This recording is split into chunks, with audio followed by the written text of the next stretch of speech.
सुहानी का ससुराल तो काफ़ी बड़ा था, लेकिन उसके पति प्रशांत की नौकरी मुंबई में ही थी।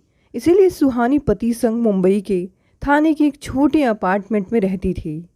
सुहानी के ससुराल वाले पिछड़े जमाने की सोच रखने वाले लोग थे। शायद इसी वजह से उसके पति प्रशांत की सोच भी काफ़ी छोटी थी। बाहरी तौर पर देखा जाए तो सुहानी के पास सब कुछ है, लेकिन अंदर की बात तो वही जानता है जो स्वयं सह रहा हो। उसका पति प्रशांत काफ़ी गुस्सैल स्वभाव का आदमी था। बात बात पर सुहानी और उसके घर वालों पर ताना कसता। कभी कभी तो बात इतनी आगे बढ़ जाती कि मजबूरन सुहानी अपने मायके फ़ोन कर देती, लेकिन इसका कोई फ़ायदा नहीं था। सुहानी के पिता तो थे नहीं, जो थे तो वे थे उसकी मम्मी और भैया भाभी। भाभी ने ही अपनी पहचान से उसकी शादी करवाई थी। सुहानी का मायका सिर्फ नाम का मायका था, इसीलिए उसने मायके भी जाना छोड़ दिया। फिर अब शिकायत करने से क्या फ़ायदा जब यही सुनने को मिले। देखो, अब छोटी बच्ची नहीं हो, शादीशुदा एक औरत हो। थोड़ी समझदारी दिखाओ और दिल बड़ा करो। अब प्रशांत ही तुम्हारा सब कुछ है। बजाय लड़ने के जरा अपने पति को समझो। वैसे भी ताली एक हाथ से बजती नहीं। सुहानी की एक छोटी सी बेटी थी जो कि मुश्किल से 2 साल की भी नहीं थी। अब तो प्रशांत रोज शराब पीता और नशे में सारी हदें पार कर जाता। गंदी गंदी गालियाँ बकता। तू पत्नी के नाम पर कलंक है, शर्म नहीं आती तुझे? हर रात तुझे बताना पड़ेगा कि पति परमेश्वर होता है। एक तो बेटी पैदा कर दी, ऊपर से क्या समझती है अपने को? भोली भाली बनती है। नशे में धुत प्रशांत उलुल जुलुल बकते हुए सुहानी को दबोचने की चेष्टा करने लगा। सुहानी की गर्दन पर सिकंजा कसते हुए बोला, यार दोस्तों के साथ तो खूब ही करती है और पति के पास आते ही रोनी सूरत बना लेती है। सुन, मुझे एक बेटा चाहिए। यदि सीधे से नहीं मानी तो जान ले लूँगा। नशे में चूर प्रशांत को एहसास ही नहीं था कि उसने सुहानी की गर्दन को कसकर दबा कर रखा है। दर्द से छटपटाती सुहानी खुद को छुड़ाने की कोशिश कर रही थी। अंततः उसने खुद को छुड़ाने के लिए प्रशांत की जांघों के बीच कसकर लात मारी। दर्द से तड़पते हुए प्रशांत एक तरफ लुढ़क गया। मौका पाते ही सुहानी पलंग से उतर कर भागी और फिर जोर से चिल्लाते हुए बोली, नहीं पैदा करनी तुम्हारे जैसे जानवर से एक और संतान। मेरे लिए मेरी बेटी ही सब कुछ है। प्रशांत जब तक अपने आप को संभालता, सुहानी ने कमरे से बाहर आकर दरवाजे की कुंडी लगा दी। हर रात यही दोहराया जाता था, पर आज पहली बार सुहानी ने कोई प्रतिक्रिया नहीं दी। मगर अब उसे डर लग रहा था, न सिर्फ अपने लिए बल्कि अपनी 2 साल की नन्ही बिटिया के लिए भी। फिर क्या करे क्या नहीं कि मनोस्थिति से उबरते हुए उसने तुरंत घर छोड़ने का फैसला ले लिया। उसने एक ऐसा फैसला लिया जिसका अंजाम वह खुद भी नहीं जानती थी, पर इतना जरूर था कि इससे बुरा तो भविष्य नहीं होगा। सुहानी ने जल्दी जल्दी अलमारी में छिपा कर रखे रुपए निकाले और नन्ही अंशु को शॉल से ढककर घर से बाहर निकल गई। निकलते वक्त उसकी आंखों में आंसू आ गए, पर उसने पीछे मुड़कर नहीं देखा। वह घर जिसमें उसने 4 साल गुजार दिए थे कभी अपना हो ही नहीं पाया। जनवरी की कड़ाके की ठंड और सन्नाटे में डूबी सड़क ने उसे ठंड से ज़्यादा डर से कपा दिया। पर अब वापस जाने का मतलब था अपनी जान गंवाना, क्योंकि आज की उसकी प्रतिक्रिया ने पति के पौरुष को, उसके अहम को चोट पहुंचाई है और इसके लिए वह उसे कभी माफ़ नहीं करेगा। यही सोचते हुए सुहानी ने कदम आगे बढ़ा दिए, पर कहाँ जाएं, कैसे जाएं? सवाल निरंतर उसके मन में चल रहे थे।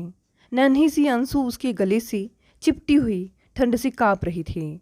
पास पड़ोस के किसी घर में जाकर वह तमाशा नहीं बनाना चाहती थी। ऑटो या किसी अन्य सवारी की तलाश में वह मुख्य सड़क तक आ चुकी थी, पर कहीं कोई नहीं था। अचानक उसे किसी का ख्याल आया कि शायद इस मुसीबत की घड़ी में वे उसकी मदद करें। पर क्या उन्हें उसकी याद होगी? कितना समय बीत गया है, कोई कांटेक्ट भी तो नहीं रखा उसने। जो भी हो, एक बार कोशिश करके देखती हूँ, उसने मन ही मन सोचा। आसपास कोई बूथ ना देख सुहानी थोड़ा आगे बढ़ गई। मोड़ पर ही एक निजी हॉस्पिटल था, शायद वहाँ से फ़ोन कर सके। सामने लगे साइन बोर्ड को देखकर सुहानी ने आश्वस्त होकर तेजी से अपने कदम उसकी ओर बढ़ा दिए, पर किसी ने फ़ोन नहीं करने दिया या हेमंत जी ने फ़ोन नहीं उठाया तो रात भी तो कितनी हो गई है।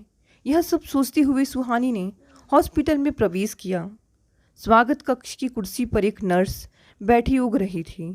माफ़ कीजिएगा, अपने ठंड से जमे हाथ से उसे धीरे से हिलाते हुए सुहानी ने कहा। कौन है? चौंकते हुए नर्स ने पूछा। फिर सुहानी को बच्ची के साथ देख उसे लगा कि कोई मरीज है, अतः अपनी व्यावसायिक मुस्कान बिखेरते हुए पूछा, मैं आपकी क्या मदद कर सकती हूँ? जी, मुझे एक ज़रूरी फ़ोन करना है, सुहानी ने विनती भरे स्वर में कहा। पहले तो नर्स ने आनाकानी की, फिर उसका मन पसीज गया, अतः उसने फ़ोन आगे कर दिया। अंशु को वही सोफे पर लिटाकर सुहानी ने हेमंत जी का नंबर मिलाया।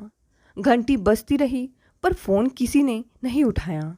सुहानी का दिल डूबने लगा कि कहीं नंबर बदल तो नहीं गया है। अब कैसे वह बचाएगी खुद को और इस नन्ही सी जान को। उसने एक बार फिर फ़ोन से नंबर मिलाया। उधर घंटी बजती रही और इधर तरह तरह के संशय सुहानी के मन में चलते रहे। निराश होकर वह रिसीवर रखने ही वाली थी कि दूसरी तरफ से वही जानी पहचानी आवाज़ आई। हेलो। सुहानी सोच में पड़ गई कि बोले या नहीं। तभी फिर हेलो की आवाज़ ने उसकी तंद्रा तोड़ी और उसने धीरे से कहा, मैं सुहानी। तुमने इतनी रात गए फ़ोन किया है, वह भी अनजान नंबर से। सब ठीक तो है? तुम कैसी हो? अंशु कैसी है? और प्रशांत जी कहाँ हैं? ढेरों सवाल हेमंत ने एक ही सांस में पूछ डाले। जी, मैं जीवन ज्योति हॉस्पिटल में हूँ, क्या आप अभी यहाँ आ सकते हैं? सुहानी ने रूंधे गले से पूछा। हाँ, मैं भी आ रहा हूँ, तुम वही इंतज़ार करो, कह हेमंत ने रिसीवर रख दिया। सुहानी ने रिसीवर रख कर नर्स से फ़ोन के भुगतान के लिए पूछा तो नर्स ने मना करते हुए कहा, मैडम आप आराम से बैठ जाएं, लगता है आप किसी हादसे का शिकार हैं। नर्स की पैनी नज़रों को अपनी गर्दन पर महसूस सुहानी ने गर्दन को आंचल से ढक दिया। नर्स द्वारा कॉफ़ी दिए जाने पर सुहानी चौंक गई। पी लीजिए मैडम, बहुत ठंड है, नर्स बोली। गर्म कॉफ़ी ने सुहानी को थोड़ी राहत दी। इसी बीच हेमंत हॉस्पिटल पहुंच गए। आते ही उन्होंने अंशु के बारे में पूछा। सुहानी ने सो रही अंशु की तरफ इशारा किया तो हेमंत ने लपक कर उसे गोद में उठा लिया। नर्स ने धीरे से हेमंत को बताया कि शायद किसी ने सुहानी के साथ दुर्व्यवहार किया है, क्योंकि इनके गले पर नीला निशान पड़ा है। नर्स को धन्यवाद देते हुए हेमंत ने अंशु को और कसकर चिपका लिया। बाहर निकलते ही सुहानी ठंड से काँप उठी। तभी हेमंत ने उसे अपनी जैकेट देते हुए कहा, पहन लो वरना ठंड लग जाएगी। सुहानी ने चुपचाप जैकेट पहन ली और उनके पीछे चल पड़ी। कार की पिछली सीट पर अंशु को लिटाते हुए हेमंत ने सुहानी को बैठने को कहा, फिर खुद ड्राइविंग सीट पर बैठ गए। हेमंत के घर पहुंचने तक दोनों खामोश रहे। कार के रुकते ही सुहानी ने अंशु को निकालना चाहा, पर हेमंत ने उसे घर की चाबी देते हुए दरवाज़ा खोलने को कहा और फिर खुद धीरे से अंशु को उठा लिया। घर के अंदर आते ही उन्होंने अंशु को बिस्तर पर लिटाकर रजाई से ढक दिया। सुहानी ने कुछ कहना चाहा तो उसे चुप रहने का इशारा करके एक कंबल उठाया और बाहर सोफे पर लेट गए। दुविधा में खड़ी सुहानी सोच रही थी कि इतनी ठंड में घर का मालिक बाहर सोफे पर और वह उनके बिस्तर पर इतनी रात गए वह उनसे कोई तर्क भी नहीं करना चाहती थी, इसलिए चुपचाप अंशु के पास लेट गई। लेटते ही उसे एहसास हुआ कि वह बुरी तरह थकी हुई है। आंखें बंद करते ही नींद ने दबोच लिया। सुबह रसोई में बर्तनों की आवाज़ से सुहानी की नींद खुल गई। बाहर निकलकर देखा हेमंत चाय नाश्ते की तैयारी कर रहे थे। सुहानी शॉल ओढ़कर रसोई में आई और फिर धीरे से बोली, आप तैयार हो जाएं, ये सब मैं कर देती हूँ। मुझे आदत है, तुम थोड़ी देर और सो लो, हेमंत ने जवाब दिया। सुहानी ने अपनी भर आई आंखों से हेमंत की तरफ देखा। इन आंखों के आगे वे पहले भी हार जाते थे और आज भी हार गए। फिर चुपचाप बाहर निकल गए। हेमंत के तैयार होने तक सुहानी ने चाय नाश्ता तैयार कर मेज पर रख दिया। नाश्ता करते हुए हेमंत ने धीरे से कहा, बरसों बाद तुम्हारे हाथ का बना नाश्ता कर रहा हूँ। और फिर चाय के साथ आंसू भी पी गए। जाते जाते सुहानी की तरफ देखकर बोले, मैं लंच ऑफिस में करता हूँ, तुम अपना और अंशु का ख्याल रखना और थोड़ी देर सो लेना। और फिर ऑफिस चले गए। देर तक सुहानी की नज़रें उन्हें जाते हुए देखती रही, ठीक वैसे ही जैसे 3 साल पहले देखा करती थी जब वे पड़ोसी थे। तब कई बार हेमंत ने सुहानी को प्रशांत की क्रूरता से बचाया था। इसी दौरान दोनों के दिल में एक दूसरे के प्रति कोमल भावनाएं पनपी थी, पर सुहानी को उसकी मर्यादा ने और हेमंत को उसके प्यार ने कभी इजहार नहीं करने दिया, क्योंकि हेमंत सुहानी की बहुत इज्जत भी करते थे। वे नहीं चाहते थे कि उनके कारण सुहानी किसी मुसीबत में फंस जाए। यही सब सोचते आंखों में भर आए आंसुओं को पोंछकर सुहानी ने दरवाज़ा बंद किया और फिर अंशु के पास आकर लेट गई। पता नहीं कितनी देर सोती रही। अंशु के रोने से नींद खुली तो देखा 11 बज रहे थे। जल्दी से उठकर उसने अंशु को गर्म पानी से नहलाया और फिर दूध गर्म करके दिया। बाद में पूरे घर को व्यवस्थित कर खुद नहाने गई। पहनने को कुछ भी नहीं मिला तो सकुचाते हुए हेमंत की अलमारी से उनका ट्रैक सूट निकाल कर पहन लिया और फिर टीवी चालू कर दिया। हेमंत ऑफिस तो चले गए थे, पर नन्ही अंशु और सुहानी का ख्याल उन्हें बार बार आ रहा था। तभी उन्हें ध्यान आया कि उन दोनों के पास तो कपड़े भी नहीं हैं। नई जगह अंशु भी तंग कर रही होगी।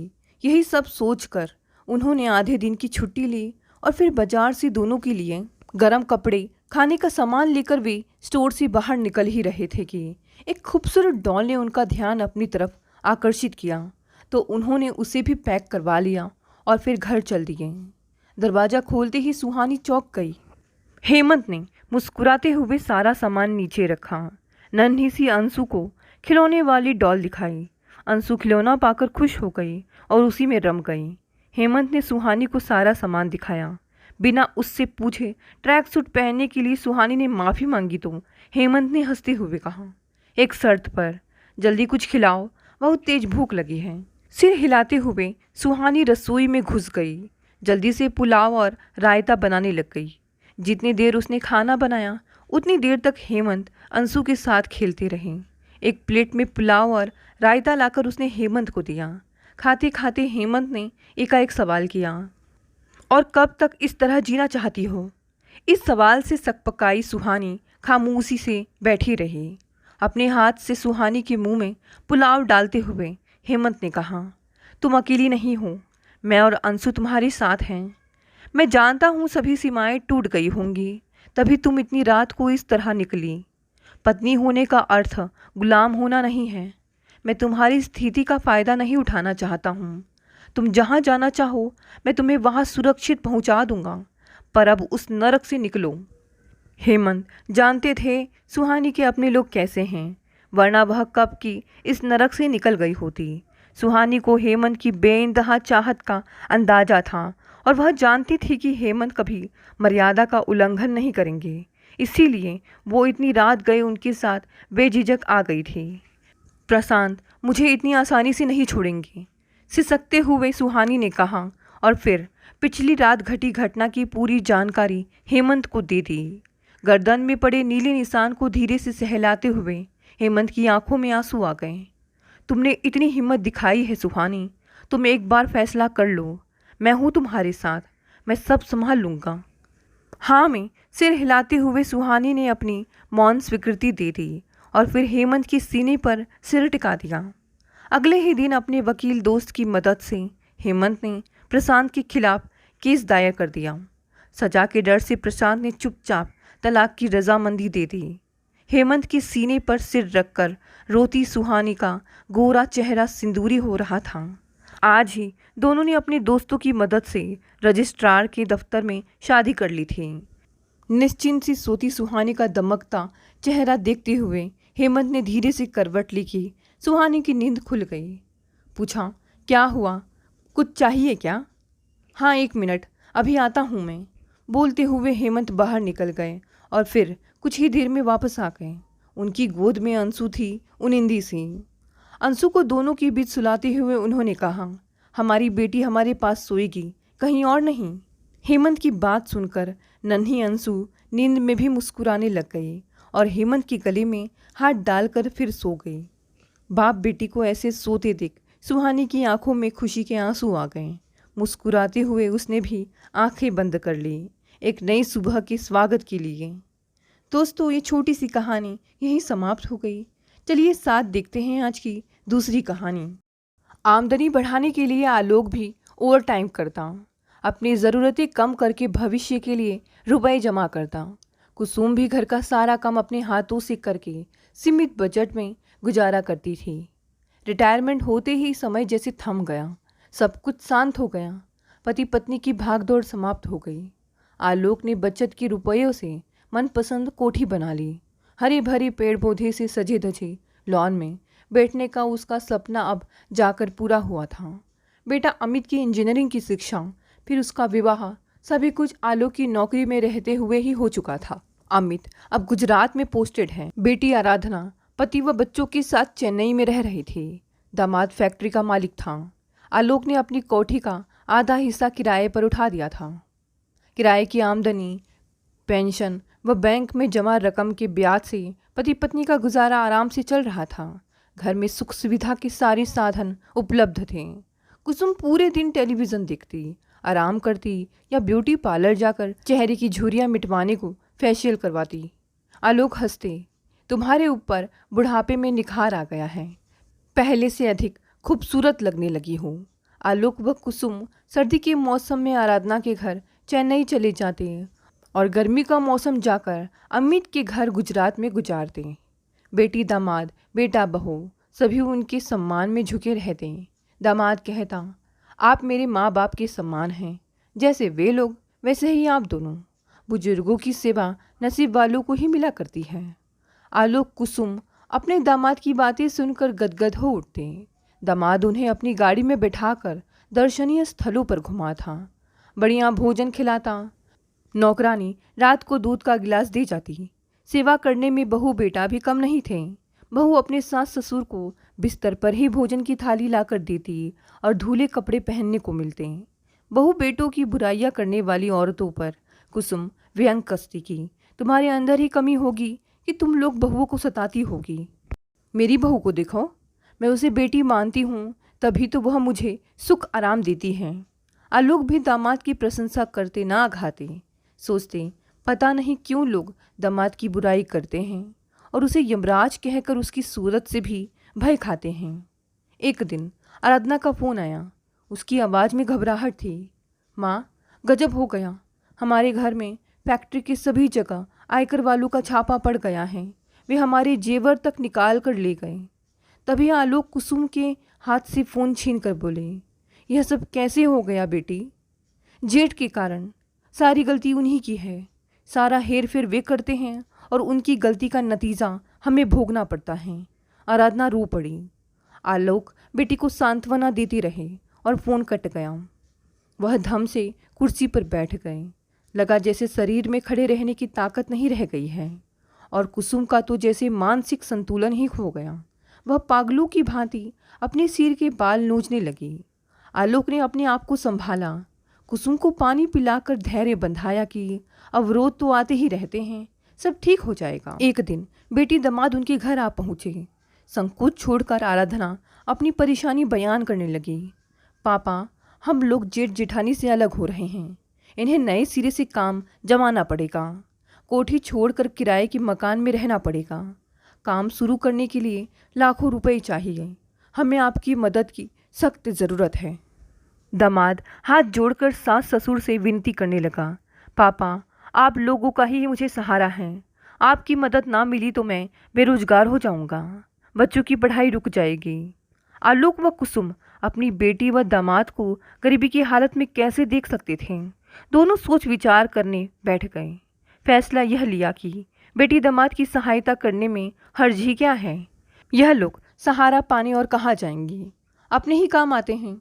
यह सोचकर आलोक ने बैंक में जमा सारा रुपया निकालकर दामाद के हाथों में थमा दिया।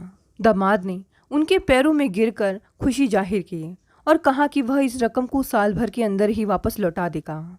आलोक कुसुम को रकम देने का कोई मलाल नहीं था। उन्हें भरोसा था कि दामाद उनकी रकम को लेकर जाएगा कहाँ। कह रहा है लौटाएगा तो अवश्य, फिर उनके पास जो कुछ भी है बच्चों के लिए ही तो है।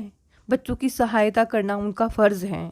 दामाद उन्हें माँ बाप के समान मानता है, उन्हें भी उसे बेटे के समान मानना चाहिए। अपना फ़र्ज़ पूरा करके दंपति राहत का आभास कर रहे थे। बेटे अमित का फ़ोन आया तो माँ ने उसे सभी कुछ स्पष्ट रूप से बता दिया। तीसरे दिन ही बेटा बहू दोनों आकस्मिक रूप से दिल्ली आ धमके। उन्हें इस तरह आया देखकर आलोक व कुसुम हतप्रभ रह गए। बेटा, सब ठीक है ना? आलोक उनके इस तरह अचानक आने का कारण जानने के लिए उतावले हुए जा रहे थे। सब ठीक होता तो हमें यहाँ आने की ज़रूरत ही क्या थी? तनावग्रस्त चेहरे से अमित ने जवाब दिया। बहू ने बात को स्पष्ट करते हुए कहा, आप लोगों ने अपने खून पसीने की कमाई दामाद को दे डाली। यह भी नहीं सोचा कि उन रुपयों पर आपके बेटे का भी हक बनता है। बहू की बातें सुनकर आलोक हक्के बक्के रह गए। वह स्वयं को संयत करके बोले, उन लोगों को रुपयों की सख्त ज़रूरत है, फिर उन्होंने रुपया उधार ही तो लिया है, ब्याज सहित चुका देंगे। आपने रुपए उधार दिए हैं, इसका कोई सबूत है आपके पास? आपने उनके साथ कानूनी लिखा पढ़ी करा ली है? वे क्या पराए हैं जो कानूनी लिखा पढ़ी कराई जाती व सबूत रखे जाते? पापा, आप भूल रहे हैं कि रुपया किसी भी इंसान का ईमान डिगा सकता है। मेरा दामाद ऐसा इंसान नहीं है, कुसुम बोली। आराधना भी तो है, वह क्या दामाद को बेईमानी करने देगी? यह तो वक्त बताएगा कि वे लोग बेईमान हैं या ईमानदार। पर पापा, आप यह मकान मेरे नाम कर दें। कहीं ऐसा ना हो कि आप बेटी दामाद के प्रेम में अंधे होकर मकान भी उनके नाम कर डालें। बेटे की बातें सुनकर आलोक व कुसुम सन्न रह गईं। हमेशा मान सम्मान करने वाले, सलीके से पेश आने वाले बेटा बहू इस प्रकार का अशोभनीय व्यवहार क्यों कर रहे हैं, यह उनकी समझ में नहीं आ रहा था। आखिर बेटा बहू इस शर्त पर शांत हुए कि बेटी दामाद ने अगर रुपए वापस नहीं किए तो उनके ऊपर मुकदमा चलाया जाएगा। बेटा बहू कई तरह की हिदायत देकर गुजरात चले गए, पर आलोक व कुसुम के मन पर चिंताओं का बोझ आ पड़ा था। सोचते उन्होंने बेटी दामाद की सहायता करके क्या गलती की है? रुपए बेटी के सुख से अधिक कीमती थोड़े ही हैं। हफ्ते में 2 बार बेटी दामाद का फ़ोन आता तो दोनों पति पत्नी खुश हो उठते। दामाद बिल्कुल हीरा है, बेटे से बढ़कर अपना है। बेटा कपूत बनता जा रहा है, बहू के कहने में चलता है। बहू ने ही अमित को उनके खिलाफ भड़काया होगा। अब आलोक व कुसुम उस दिन की प्रतीक्षा कर रहे थे जब दामाद उनका रुपया लौटाने आएगा और वे सारा रुपया उठाकर बेटा बहू के मुंह पर मार कर कहेंगे कि इसी रुपये की खातिर तुम लोग रिश्तों को बदनाम कर रहे थे ना, लो रखो इन्हें। कुछ माह बाद ही बेटी दामाद का फ़ोन आना बंद हो गया तो आलोक कुसुम चिंतित हो उठे। वे अपनी तरफ से फ़ोन मिलाने का प्रयास कर रहे थे, पर पता नहीं क्यों फ़ोन पर आराधना व दामाद से बात नहीं हो पा रही थी। हर साल की तरह इस साल भी आलोक व कुसुम ने चेन्नई जाने की तैयारी कर ली थी और बेटी दामाद के बुलावे की प्रतीक्षा कर रहे थे। एक दिन आराधना का फ़ोन आया तो आलोक ने उसकी खैरियत पूछने के लिए प्रश्नों की झड़ी लगा दी, पर आराधना ने सिर्फ यह कहकर फ़ोन रख दिया कि वे लोग इस बार चेन्नई ना आए क्योंकि नए मकान में अधिक जगह नहीं है। आलोक और कुसुम बेटी से ढेरों बातें करना चाहते थे, दामाद के व्यवसाय के बारे में पूछना चाहते थे, अपने रुपयों की बात करना चाहते थे, पर आराधना ने कुछ कहने का मौका ही नहीं दिया। बेटी दामाद की इस बेरुखी का कारण उनकी समझ में नहीं आ रहा था। देखते देखते साल पूरा हो गया। एक दिन हिम्मत करके आलोक ने बेटी से रुपये की बाबत पूछ ही लिया। आराधना जख्मी शेरनी की भांति गुर्रा उठी। आप कैसे पिता हैं कि बेटी के सुख से अधिक आपको रुपए प्यारे हैं? अभी तो इनका काम शुरू ही हुआ है। अभी से एक साथ इतना सारा रुपया निकाल लेंगे तो आगे काम कैसे चलेगा? दामाद चिंगाड़ कर बोला, मेरे स्थान पर आपका बेटा होता तो क्या उससे भी आप रुपए वापस मांगते? आपके पास रुपए की कमी है क्या? यह रुपया आपके पास बैंक में फालतू में पड़ा था। मैं इस रुपए से ऐश नहीं कर रहा हूँ, आपकी बेटी को पाल रहा हूँ। पुत्री दामाद की बातें सुनकर आलोक व कुसुम सन्न कर रह गए और रुपया वापस मिलने की तमाम आशाएं निर्मूल साबित हुई। उल्टे वे उनके बुरे बन गए। रुपया तो गया ही, साथ ही मान सम्मान भी चला गया। अमित का फ़ोन आया, पापा रुपए मिल गए। आलोक चकरा गए कि क्या उत्तर दें। संभल कर बोले, दामाद का काम जम जाएगा तो रुपए भी आ जाएंगे। पापा अब साफ क्यों नहीं कहते कि दामाद ने रुपए देने से इनकार कर दिया, वह बेईमान निकल गया। अमित दहाड़ा। कुसुम की आंखों से आंसू बह निकले। वह रोती हुई बोली, बेटा तू ठीक कह रहा है, दामाद सचमुच बेईमान है, रुपए वापस नहीं करना चाहता। उन लोगों पर धोखाधड़ी करने का मुकदमा दायर करो। जैसे सैकड़ों सुझाव अमित ने फ़ोन पर ही दे डाले थे। आलोक व कुसुम एक दूसरे का मुंह देखते रह गए। क्या वे बेटी दामाद के खिलाफ यह सब कर सकते थे? चूंकि वे अपनी शर्त पर कायम नहीं रह सके, इसलिए अमित मकान अपने नाम कराने दिल्ली आ धमका। पुत्री दामाद से तो संबंध टूट ही चुके थे, बेटा बहू से न टूट जाए, यह सोचकर दोनों ने कोठी का मुख्तियारनामा व वसीयतनामा सारी कानूनी कार्रवाई करके पूरे कागजात बेटे को थमा दिए। अमित संतुष्ट भाव से चला गया। बोझ उतर गया। आलोक ने कुसुम की तरफ देखकर कहा, अब ना तो मकान की रंगाई पुताई करने की चिंता, ना हाउस टैक्स जमा करने की। अमित पूरी जिम्मेदारी निभाएगा। कुसुम को न जाने कौन सा सदमा लग गया कि वह दिन पर दिन सूखती जा रही थी। उसकी हंसी होठों से छीन चुकी थी।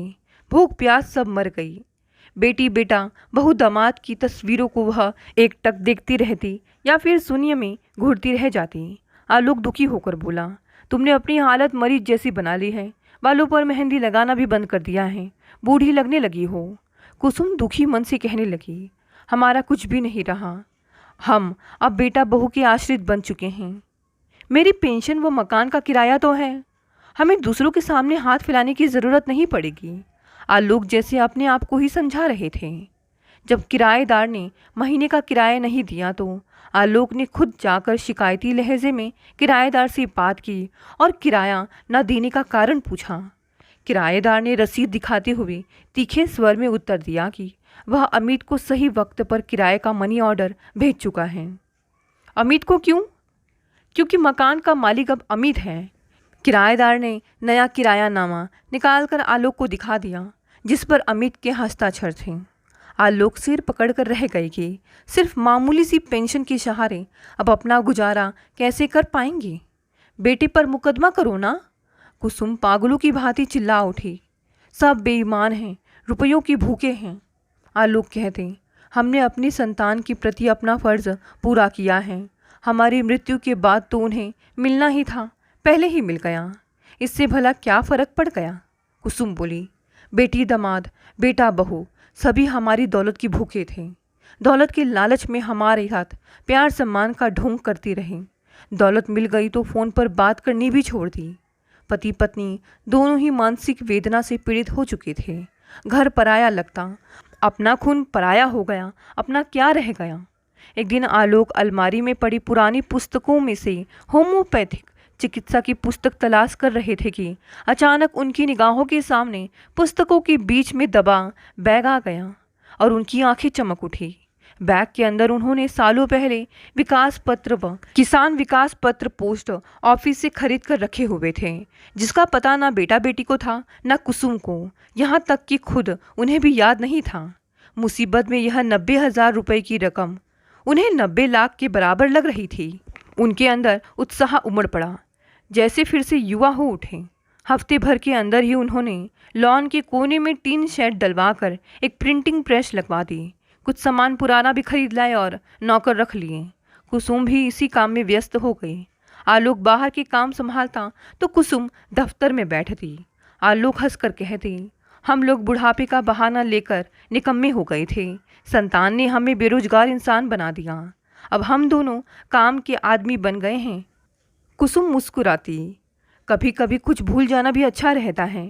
तुम्हारे भूले हुए बचत पत्रों ने हमारी दुनिया आबाद कर दी।